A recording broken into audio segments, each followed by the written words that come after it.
We are back again, guys.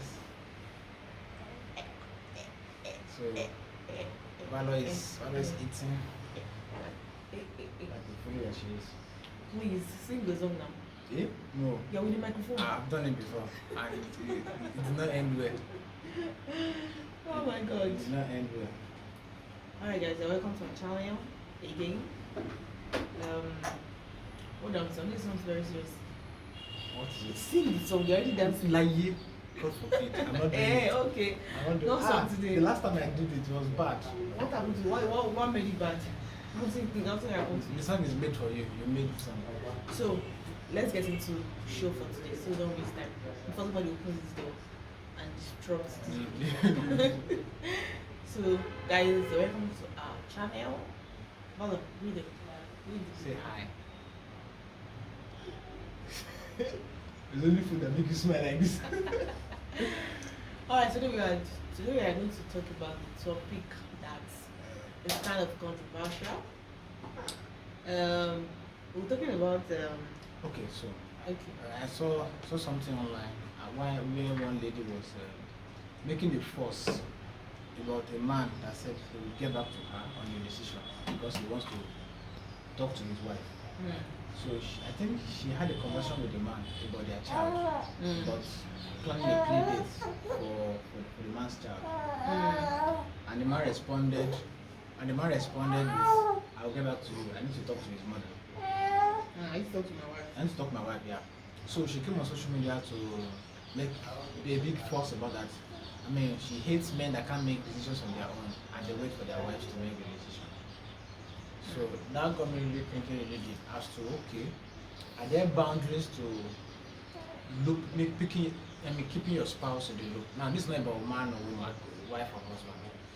Are there boundaries to keeping your spouse in the loop of every decision? Or are there certain decisions? Or should it just be free for all, based on your discretion? Sure, you get. And what are the If there are boundaries, what are the boundaries? what are the boundaries? Did she need to make a fuss about it and all this kind of stuff? So that's where this is coming from.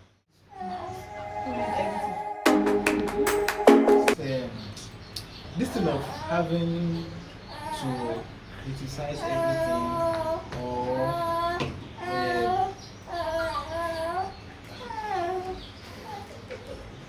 this thing of having to I don't know. There's a common way apart from the cancel culture. This thing of everybody must be perfect is becoming a problem. Oh, perfect. Marriage is not people want to attack marriage. Everybody wants to be independent. You don't want to get he does the marriage. I ask for this from this person, or I like to hear his opinion of this. All of this. Everybody wants to be independent. Nobody wants to sack the other person. Nobody wants to support the other person. Like people use that as a woke. That's being woke. I'm married, but I still do my thing. I still live my life. I don't care. I want the other person. I think there's a balance to everything. We've always had conversations, even on this vlog, we've had conversations around maintaining your individuality in marriage. You are an individual. You do not lose yourself by marrying the guy or marrying the lady or whatever. At the same time, marriage is nothing without the commitments that you have signed up for. Sure, you get. I mean, we'll still have conversations about is love enough in the marriage. We'll have that conversation later. But what is love without service and the other ingredients, which includes the importance of the other party? Because it's not about you alone. So I think those are so back to the question. Do you think that you ask for every question you want to decision you want to make in marriage, ask the other person what the person will think? So I think I don't think there's a standard, but what I think is it is practically impossible to loop your wife or your husband into every decision you make. Right? There will be split-second decision that you need to make. That putting the cord through might just not be reasonable at the instance. Maybe I'm at I'm looking for an example. I'm in the office here, and our agent got bad. Of course, we run the business together. Sure, you get it. So it's not like a family thing. Now, agent got bad. and I have to make a decision. Should we fix it now or fix it later because we have another jet that we can use immediately? I don't need to actually ask you about it. I can make the decision without you. Sure you get. Because at that instant the consequence of the decision, yes or no, we know does not exactly have consequences on you as an individual or on the marriage as an entity. Because at that instance, if I choose to do it, the real question is, do we have the money to do it? Sure you get. But when it comes to a situation where Tolu has to do something tomorrow and I'm not sure if she will do it, do you get? And she needs to use a machine that requires that size of gen. Do you get? So, but it is important that we must know that we cannot just do things in isolation. Back to the context of demand. I mean, if I was in the same situation, I would tell the woman the same thing. Let me talk to my wife, right?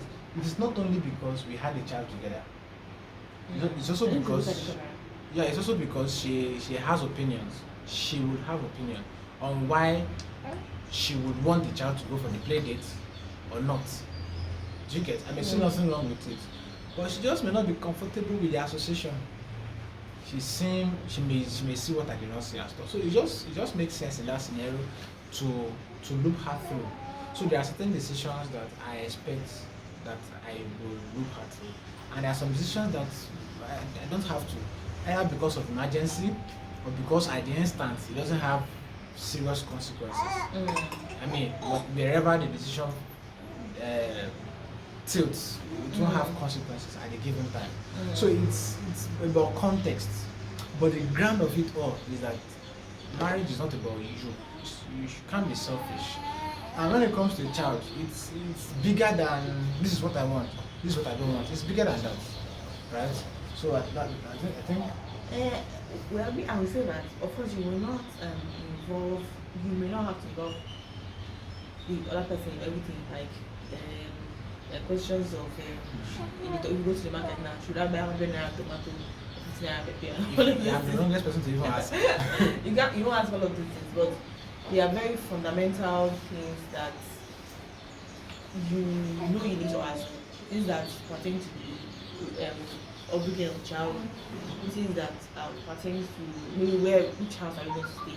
Understand? I always say that right from when people are dating, like plan to get a house, I feel like the two of them should be involved. You understand? It's not just because you want the person's consent or you want their partners. It's because Bible says that things better than it means that the person can have an opinion that you may not see, something you may not see in that thing. So you have a strength of two instead of strength of one. That's the advantage you have. So why not just use the advantage that you have when you can use the advantage of two instead of one.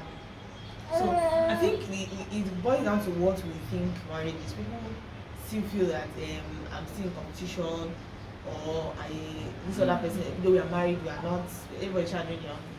If you have this mindset that I have the strength of two, that's the advantage I have in marriage. You will know that you will need to ask questions from the other person.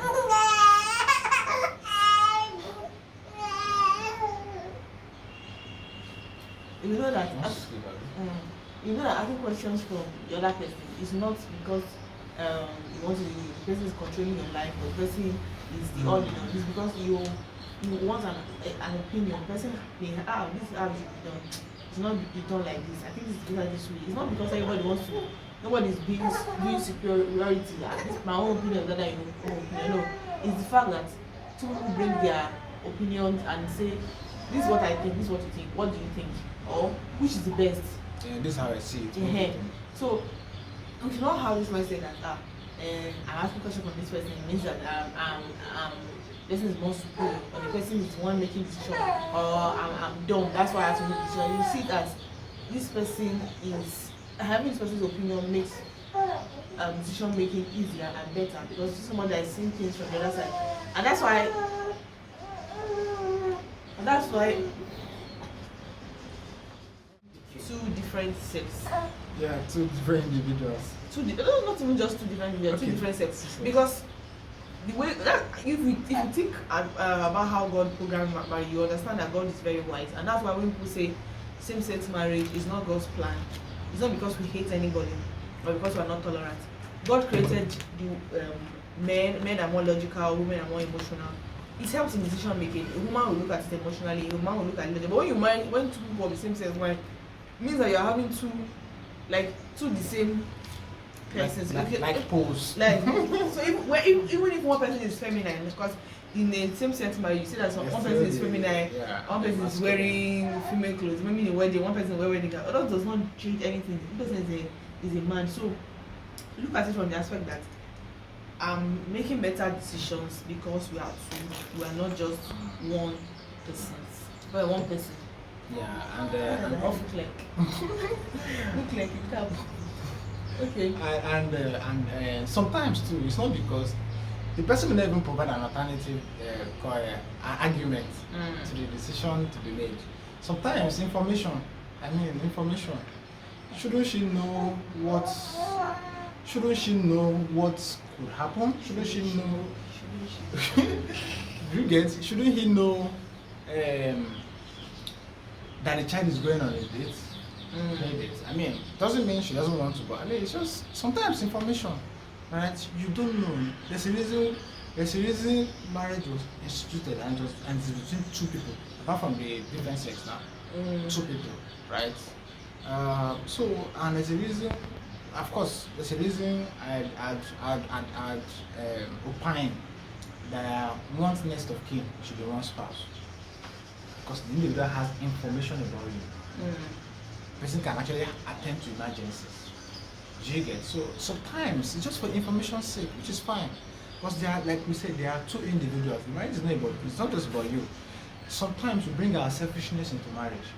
I hear men and sometimes women say things like, he's my child, she's my child. He's my child, she's my child.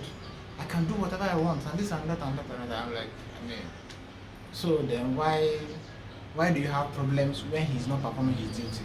If you can do it alone. Why do you have problems when she's not performing her duty? If you can do it alone, right? So we shouldn't talk about the commitment and the partnership in marriage when it's only convenient for us. Also when it is not convenient. Sometimes you want to make that decision and you feel strongly about it. But your partner, you know that your partner will likely provide an alternative argument. It doesn't mean you should not. It's inconvenient, but you just have to. That is how it works. Sometimes your decision, you will not always be right. So it's like I was telling Shola a few days ago that sometimes we need that some voices of dissent, right, in the society. All of us we think, oh, this government is bad. Sometimes it's just good to listen to other people that feel the government is doing fine, right? It's just that thing of balance that we can't just sleep on one side at all times. So sometimes information. Yeah, I just wanted to buttress the point about information. What I want to say. There's sometimes where the spouse is more versed in that particular subject, in that particular area. Yeah. There's some things that will happen in this office that I don't know anything about it. If generator gets spoiled, when things are around, generator gets spoiled and all. I've not been in the process of doing the generator and all of this things. So I would like to call him and say, oh, what did you and the generator man say? Blah blah blah. All of those things. If for example Tim wants to make food for Obalo, he will ask what many food do you give him now? How do you give him now? Because he's not always in the process of doing those things. So I make decisions. I am more intentional about reading about stuff. So I cannot say today we're not more giving value milk. I want to start giving her packs because I read about it. I talk with other women. I make investigations about it. So in marriage, some persons are more. One of the partners is more versed in one particular area than the other person. It's not a gender thing. Like one of my friends says he's the one who goes to shop in the house. He goes to buy meat, buy fish. Wife cannot buy any of those things. So if they want to buy, somebody comes and say, I now sell meat, so I want to sell meat to you. The first thing that the woman will do is to call this man, how much meat do you buy?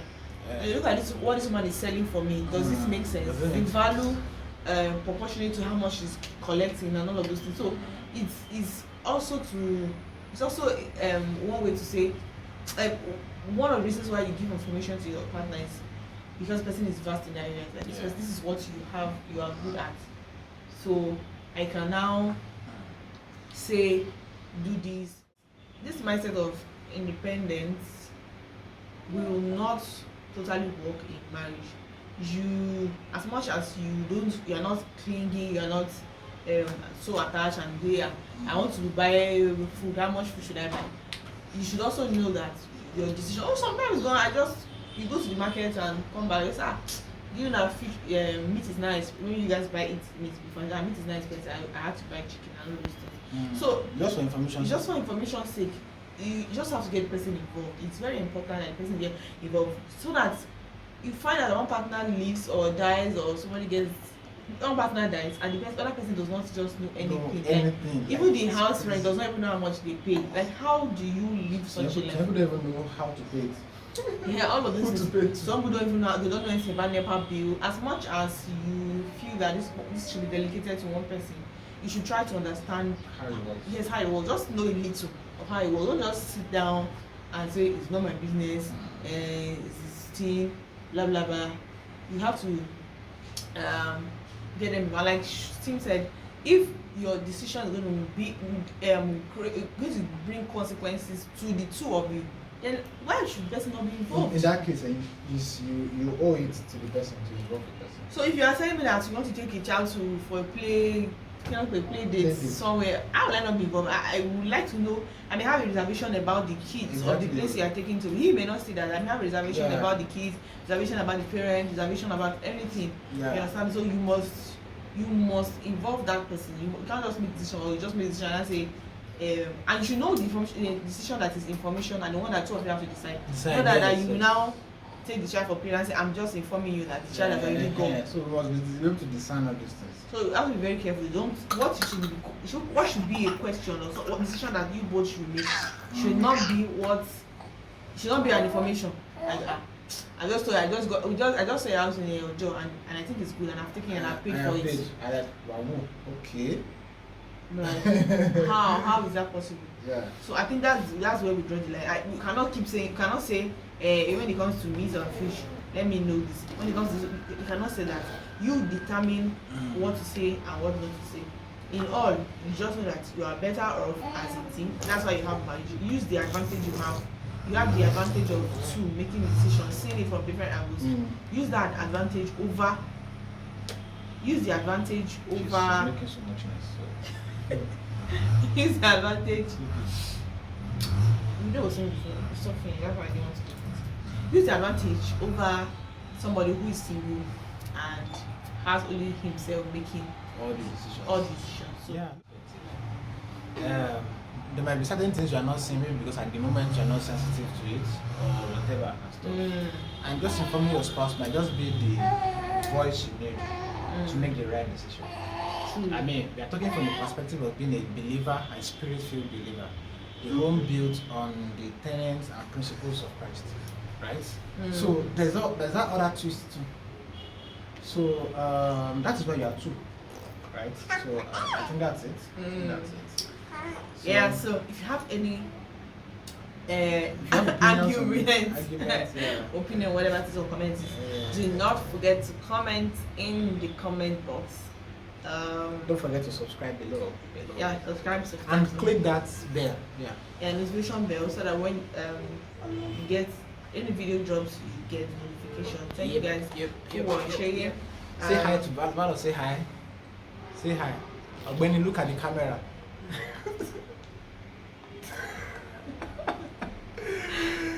So guys, thank you very much. We are back. See, we are trying to be consistent. We are trying.